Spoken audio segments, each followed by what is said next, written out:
তাহমিদা নেহা আপনি লিখেছেন, পিরিয়ড শেষ হওয়ার পরে ফরজ গোসল সম্পর্কে কিছু জানতে চাই। অনেকে ফরজ গোসলের অজুহাত দিয়ে নামাজ কাজা করেন, এ সম্পর্কে ইসলামী শরীয়তের বিধান কি? পিরিয়ড শেষ হওয়ার পর ফরজ গোসল করাটা আবশ্যক।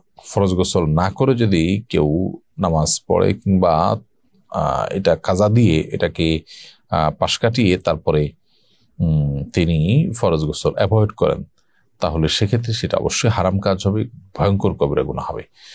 অপবিত্র অবস্থা আল্লাহ তাআলাকে সিজদা দেওয়া ভয়ঙ্কর একটি বিষয় এবং হারাম একটি কাজ, সেটি থেকে বেঁচে থাকতে হবে।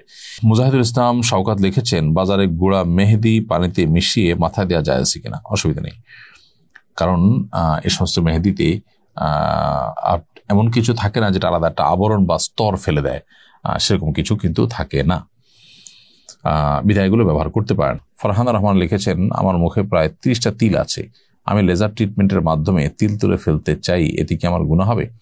এটা যদি আপনার শরীরে বা আপনার চেহারাকে দৃষ্টিকটু করে বা আপনি সমস্যা মনে করেন, তাহলে পার্ট অফ ট্রিটমেন্ট এটা আপনি করতে পারেন। ডায়মন্ডের তৈরি পণ্য বা গহনার প্রাইজে কি জাকাত আসবে?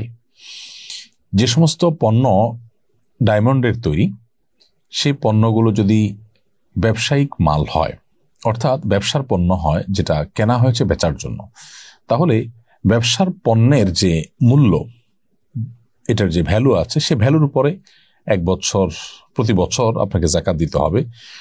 নিয়মিত মাল দোকান থেকে কমে আবার আসে, এরকম সাধারণত অন্যান্য ব্যবসা মালের ক্ষেত্রে হয়। তাহলে সেক্ষেত্রে আপনি যখন জাকাত হিসাব করবেন, তখন যে সমস্ত পণ্য আছে আপনার দোকানে, গোডাউনে এবং যেখানে যেখানে আপনার আয়ত্তে বা অধীনে আছে, সেগুলো হিসাব করে আপনাকে জাকাত দিতে হবে মূল্যের উপরে, যদি এটা ব্যবসায়ী পণ্য হয়।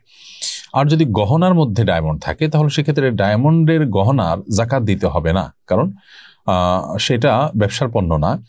আর গোল্ড কিংবা আপনার রূপার মতো, স্বর্ণ কিংবা রূপার মতো, এটা যেহেতু আপনার জাকাত এবল অ্যাসেট সরাসরি না, ব্যবসায়ী পণ্য হিসাবে শুধু জাকাত আসতে পারে, সেই হিসাবে গহনার মধ্যে যদি ডায়মন্ড থাকে, তাহলে সেটার জাকাত দিতে হবে না।